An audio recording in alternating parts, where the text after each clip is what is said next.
Hello and welcome to Solutions for Joint Degeneration and Tears, the Regenerative Medicine Revolution. This presentation is designed to answer some questions you may have about regenerative medicine and the use of PRP, Wharton's jelly, and cord blood. In this clinic, we use a team approach that is results-driven. The team is focusing on results, and it's an integrated medical team approach. Integrated means different medical licenses working together to get the best outcome for the patient. In our clinics, we work with medical doctors, nurse practitioners, chiropractors, and sometimes physical therapists, focusing on exercise, rehab, and regenerative medicine. Sometimes we also offer weight loss and nutrition programs as well. Our focus is on results, and our purpose is to help as many people as possible who suffer from shoulder pain, such as rotator cuff injury, bicep tendon tears, and joint degeneration. Elbow pain, such as tennis elbow or chronic sprain or strain. Hip and back pain, including bursitis, arthritis, and even failed back surgery. Knee pain, mild to moderate osteoarthritis, ligament tears, meniscal tears, and many times patients who are trying to avoid knee replacement surgery. Even foot pain, such as plantar fasciitis, Achilles tears, and arthritis. So, you may ask yourself, is America healthy? We make up 5% of the world population and spend more than the other 95% of the world on healthcare every year combined. We consume 75% of the world's medication. One of the things that we do in this country that doesn't make a lot of sense to many people involved in regenerative medicine is that we treat symptoms. In fact, we've even made it so that symptoms are the target of our care plans in many clinics in this country. The standard of care says if someone has pain, give them a pain reliever. But the problem with this approach is symptoms are very unreliable when it comes to trying to figure out if you have a condition that's worth treating or not. For example, if we were to look at a disease timeline and try to assess what would happen to a person as they went through a disease process, the start of the disease is on the left side of the screen. Then, the events that occurred during the disease are throughout that dotted line. The end of the disease is on the right side of the screen. If you're going to treat that patient, or if the patient were to seek care, a lot of the times they wait until they have symptoms to go and get help. The problem is, in most diseases, the symptoms do not show up, if we're lucky, until the last 10% of the disease. An example of this would be cardiovascular disease. Cardiovascular disease is the leading cause of death in the United States. 50% of the people who have cardiovascular disease, or people who die from cardiovascular problems, the very first symptom they had was the heart attack that killed them. So, 50% of the leading cause of death in the United States, the symptom shows up at the very end of the disease. Cancer, very similarly, as far as presentation of symptoms. You can have cancer for years before you get your first symptom. In fact, the symptom shows up many times at the end of the disease. With regenerative medicine, we are not focusing just solely on getting rid of the symptom. We are more focused on correcting function so the symptom goes away and stays away. So, let's look at stem cells, and stem cells in use with chronic degenerative arthritic conditions, which is the leading complaint that Americans have. What you're looking at is a picture or a schematic of a typical joint. The top of that picture is one bone, and you can see it capped by the cartilage, which is in yellow. And then it's separated by a synovial fluid, which is held in by a synovial capsule. And then the bottom bone, which also has cartilage, is further down. This could be a typical knee or hip joint. What happens is the joint does not have a direct blood flow into the synovial capsule. What happens is you have to have movement of one bone on the other to pump nutrition across that synovial membrane. If the joint doesn't move, it will degenerate. If you look at a patient who, say, their arm is immobilized in a sling, and they left it that way for a couple of years, most people would realize, yep, if you took that sling off, they would have been able to move their shoulder. It would have dehydrated that shoulder joint, and they would have a lot of arthritis in the joint. When you have arthritis, it comes from a lack of movement, which usually comes from scar tissue. What happens is the scar tissue limits the movement of the joint, which decreases the amount of nutrition into the joint, and then the joint starts to degenerate. The inflammation is actually the blood trying to force itself into that joint in the surrounding tissue. The inflammation from arthritis is usually not where it's supposed to be in trying to heal the tissue, but on the outer part of those tissues. What happens is you get arthritis. The joint doesn't move properly, and then this space in between the bones decreases because it's one dehydrating, which causes remodeling of the bone over time, which would be the spurs and the little lipping and spurring you see on the joints. Inflammation of a joint, particularly the soft tissue around it that holds it together, is how people get arthritis. It's important to remember that movement of a joint prevents arthritis. How do people get scar tissue that prevents movement? Well, let's take a look at this. The average American is in a car accident within the first 2 years of driving. The average American has a car accident every 7 years. In fact, it is less than 2% of drivers that can say they've never been in a car accident at all. If you look at the physics of a motor vehicle accident, the force involved in the injury is equal to the mass times the acceleration. That would mean the weight of the car times the speed of the car. Now, a horse injury. If you fell off a horse that was going 20 miles an hour, the force would be your weight times the speed of the horse. If you fell off that horse and you weighed 200 pounds, the amount of force that would hit your body when you hit the ground would be 4,000 pounds. But if you're in a motor vehicle that weighs anywhere from 3,000 to 6,000 pounds, and we took 4 as an average, 4,000 pounds going 20 miles an hour is 80,000 pounds of force. When you see how that translates to your tissues, your head goes whipping back and forth because your body is strapped in, and this can cause microtrauma to the tissues around the joints of the spine. When that happens, the microtrauma is healed up by scar tissue, and now all those joints have a little bit less movement or limited movement, which causes degeneration. So, if you look at the case of the spine, we look at a normal healthy joint with healthy discs because the joint has to move independently. The 2 vertebrae have to move to continue to pump the nutrition into that disc. When you have an injury, phase 1 could go on for a couple of years where it's just decreasing the amount of nutrition in that disc. Now, this could be a totally asymptomatic phase. During that time, the body could move into phase 2 where the bones are actually starting to remodel and develop spurs. The whole time, the disc is dehydrating, so the space between the 2 bones are getting less and less. And somewhere between phase 2 and phase 3, people usually show up with symptoms and come into a medical office to try and get treatment. Sometimes, waiting until phase 3 is beyond repair, and more dramatic and drastic measures, such as surgery, have to occur. The typical treatment cycle in this country is when people start to get the symptoms, they go to their doctor. And the standard of care is, well, if you have joint pain, let's give you something to relieve the pain, like a nonsteroidal anti-inflammatory, or NSAID. Then if you get the same or increased pain, because eventually that will artificially stop it, but your body will keep trying to heal so the pain will come back. Then the doctor prescribes stronger nonsteroidal anti-inflammatories or even pain relievers. As time progresses, he may order x-rays, and that's when he discovers, oops, well, we've got arthritis. Let's do some cortisone injections, and then it gets worse, so the doctor will order an MRI. And eventually you become a candidate for arthroscopic surgery or full replacement surgery. Let's look at this. What about the nonsteroidal anti-inflammatories or the pain medication? What are they trying to accomplish? Well, the purpose is to alleviate pain at the nerve level, or the brain and spinal cord level, or lower pain causing inflammation at the site. The problem is, these drugs do not address the cause of the tissue damage, and thus the tissues continue to degenerate over time. It's like having an air leak in your tire, and all that you're worried about is the sound it makes, and not actually fixing the tire.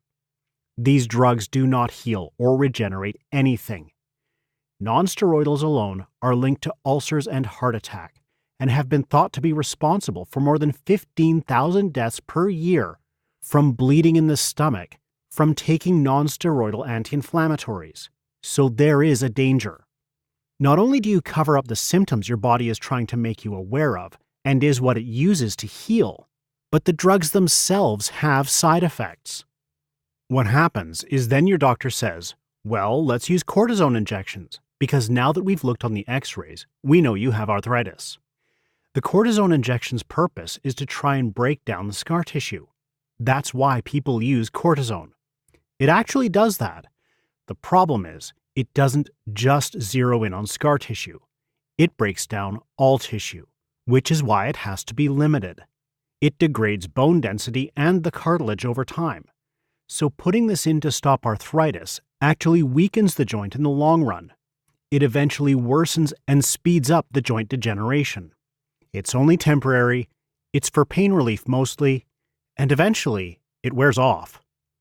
The doctor has to limit it to no more than 4 times because of the amount of damage the cortisone does to the joint.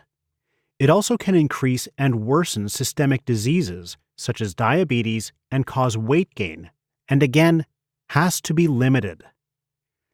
The typical treatment cycle now brings you to the point of surgery, and with surgery, these pictures are pretty graphic. This is a picture of an arthroscopic surgery, and you can see the 3 probes that are in that person's knee.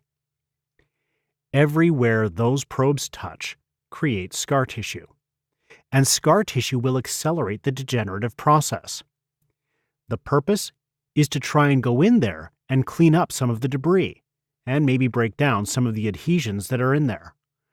But the process of going in there creates more adhesions in the long run, and there's plenty of opportunity for infection.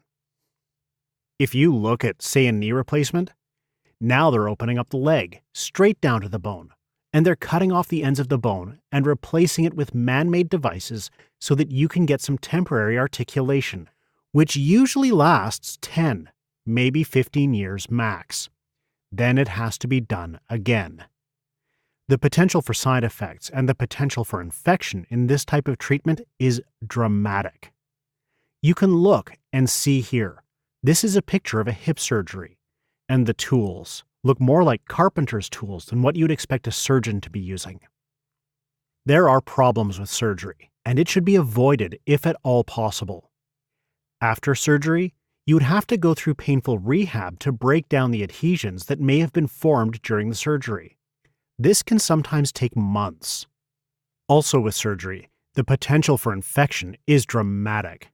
When an infection gets into a joint, that joint can start to degenerate at extremely alarming rates and may result in a knee or hip replacement because of the surgery.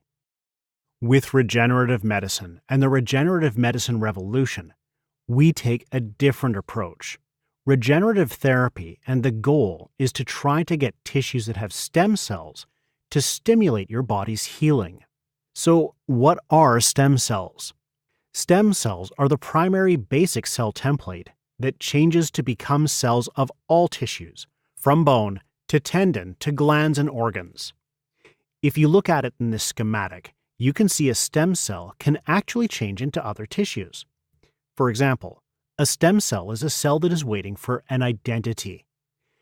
Based on what your body needs, you normally take stem cells and you grow it into, say, a muscle cell, or you could grow it into a skin cell, or into a bone cell, or into a tendon cell, an organ cell, a nerve cell, and it can even turn into more stem cells. This is how your body normally heals. When you're younger, because you have a lot more growing to do, you have a lot more stem cells, and they can reproduce into a stem cell at an infinite rate because there's so much growing that's going on in your body. But the older you get, the less stem cells there are, and the less viable the stem cells are. They have a limitation to how many times they can reproduce the older you get. This is why younger people heal faster than older people. Mesenchymal stem cells are primarily the form of stem cell that is the basic connective tissue stem cell that forms the framework of organs, nerves, skin, muscles, ligaments, tendons, cartilage, etc. So, mesenchymal stem cells are the type that are most desirable when used in regenerative medicine. The way it works is you're trying to accomplish tissue repair. In this picture, you see the blue hectagons are tissues of a certain or cells of certain body tissue. The blue represents healthy body tissue.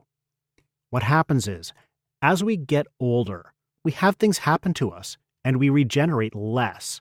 So we start to develop dysfunctional tissue, and that tissue becomes more prone to injury and more prone to disease. The use of stem cells is designed to transfer clean human stem cells into your body to help them regenerate tissue. That's the theory. The company we use primarily here is Predictive Biotech, and they use various types of products.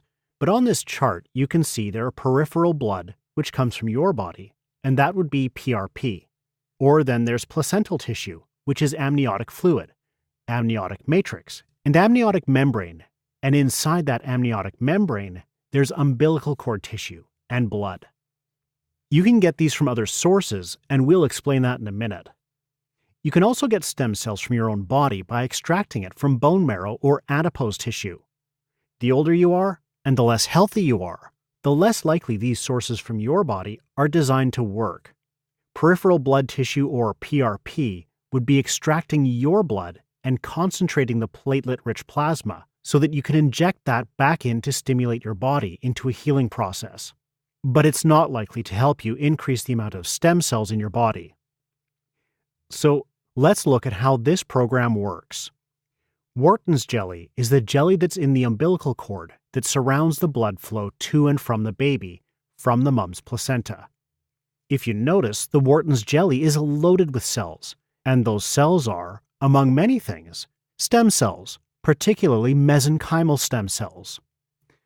The Wharton's jelly is the richest source of mesenchymal stem cells anywhere in the human body, and they're so rich in it because the baby is using stem cells constantly to grow its body. Now, the amniotic membrane is the barrier that protects the baby from the mom's immune system. So Wharton's jelly is the protective layer in the cord. It is the richest source of mesenchymal stem cells. If you look here, here's an extract of a baby, or a picture of a baby in utero, before birth, and you can see there's a placenta, and there's two sections to the placenta. The chorionic side, which is the darker red, and the amniotic side, which is the lighter red, which is also called the amniotic membrane. Then there's the umbilical cord. Everything from the amniotic membrane in is considered immune privileged, and that's because the baby has a different immune system than the mom. And the tissues inside the amniotic portion of the placenta protect the baby from the mother's immune system, and you can see that's the layer right there. So they found that getting stem cells from these tissues can be used pretty much in anybody because they have that immune privilege characteristic. This research goes way back. This is an article from the Journal of the American Medical Association from, I believe, 1910, where they were taking the grafting of preserved amniotic membrane and using it on burn victims and healing the skin of these burn victims. So it's the grafting of preserved amniotic membrane, and I'm sorry, that was 1913. So this technology has been known for a long time.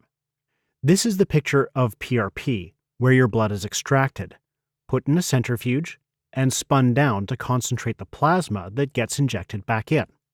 The idea here is this plasma is loaded with hyaluronic acid, growth hormone, and healing cytokines, and it will attract your own stem cells to the area. But the stem cells that we use come from healthy born babies. Cord blood, Wharton's jelly, and amniotic tissue are some of these tissues, and basically the FDA has cleared these to be safe. They're donated by healthy moms after a healthy live birth, and the placental tissues and fluids are processed in cleanroom environments that exceeds the American Association of Tissue Bank Standards, or the AATB. These moms and babies are screened for 9 months prior to the donation to make sure that they have no diseases and they are very safe tissues.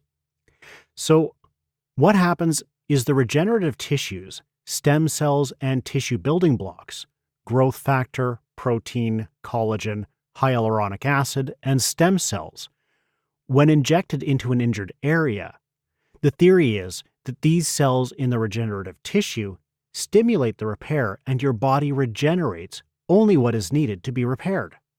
It basically gives you the healing power of a young, healthy baby. That's the theory. Recent research in clinical literature suggests that cartilage, ligament, tendon, muscles, discs, bone, nerve, etc., can help be regenerated with this type of therapy. It's a very safe procedure. It's an in-office procedure. It takes about an hour or less. There's no anesthesia, no hospital stays, no antibiotics, zero recovery time. Maybe just a little bit of inflammatory response around the injection site. We expect to see significant improved function within 1 to 3 months. Sometimes it can actually be a bit longer, but this is not a quick fix. This is a long-term attempt to get your body to fix a joint to its maximum medical improvement. Minimal adverse effects.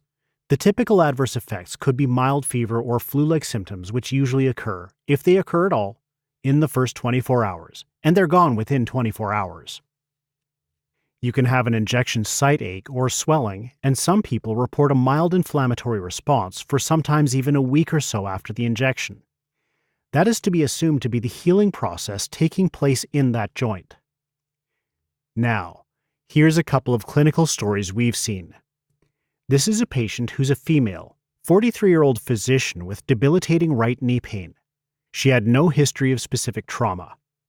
Over the course of 2 years, her knee pain worsened to the point of not being able to climb stairs, which she had to do sideways, or get out of a car without almost collapsing in pain.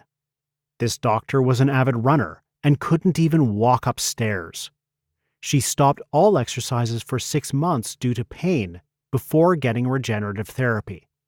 She had ligament tears noted in her knee joint on different diagnostic studies and had a history of arthritis. What happened was the patient got injected, and on the day of the injection she noticed a week later that she was able to run up and down the stairs with minimal pain. She noticed that after about 4 weeks, she described herself as 80% better and could do squats with almost no pain at all. Then finally, after about 2 months, the patient described herself as 95% better, able to return to exercise, pain-free running, squatting, and lifting. Our second patient story is a physical therapist, female, 54 years old, physical therapist with debilitating bilateral knee pain. She had numerous knee dislocations to both knees over 20 times each as a child. She was recommended for arthroscopic surgery at age 22 and was told she would need knee replacement in her 40s or 50s. She did rehab, nutrition, which included glucosamine and chondroitin sulfate, chiropractic care, and hyaluronic acid injections. It all seemed to help, but she still had problems with sitting crisscross with her children, wearing high heels for more than a couple of hours, and she could not run at all for over 30 years due to pain in her knees, and had difficulty going up and down stairs and could not do a full squat. After she got injected, the day of injection, she noticed within a week that she had mild inflammation in both knees. She noticed in about 4 weeks that she was able to wear high heels for a 2-day conference with no consequences. She also noticed she could do a full squat to get a case of water on the bottom of her shopping cart when she was shopping. She also reported to us that she decided to take up running after 12 weeks because she wanted to get in shape, to her pre-baby shape after her first child was born 20 years earlier. She describes herself as 95% better, and her quote to us and her testimonial was, "It's strange not having anything bother my knees after having problems with your knees for so long." Here's some pre- and post-X-rays of patients in one of our partner clinics. This is a patient in July of 2016, and if you notice, the space between the bones are missing a little bit on the left side, but a lot on the right. A little bit on the right side, but a lot on the left side, if you notice that left marker on the X-ray. After almost a year, you notice there's more space in those X-rays. This was the x-ray of the physical therapist with the knee dislocations. And at this point, April 2017, she was completely pain-free. This is another patient in the Chattanooga clinic. Notice how the knees were more narrowed on the inside, or what we call a medial side, which is a typical presentation for knee degeneration. This patient was recommended knee replacement surgery. She was injected in February of 2017, and by September of 2017, not only was she pain-free, but we noticed clear space all the way through both joints on both sides. This is another patient from the Collierville, Tennessee clinic, which is a Memphis suburb. You notice the very pronounced degenerative effect on that right knee with the very pronounced spur developed on it and absolutely no space. This patient could not walk up and down stairs. She got injected in February, and by May, she'd been going up and down stairs pain-free. And this x-ray demonstrated that she had complete space throughout her entire joint. This is another knee patient from Chattanooga, Tennessee, 2016. Notice the degenerative spots on the knees, and then increased joint space all the way through. It's not perfect, but these patients are much better off, and this patient is at this point pain-free. It's not just knees we work on. We work on a lot of joints, but those were just some examples. The typical national average knee replacement is $25,000 to $50,000. The out-of-pocket deductible on coinsurance usually runs $3,000 to $15,000, and there's complications. Knee replacement surgeries and hip replacement surgeries have a very high complication rate. Spinal surgeries have a 75% failure rate according to the surgeons themselves. There's a lot of potential for infection and complication. Now, the cost of regenerative medicine injections usually runs $5,000 to $11,000 per injection, depending on how much is being injected, and it's usually a one-time treatment, and that's the end of it. What you just watched was an explanation of how we use regenerative medicine in this office, and someone will be in a minute to discuss with you your options to see if you're qualified for this type of treatment. Thank you for listening.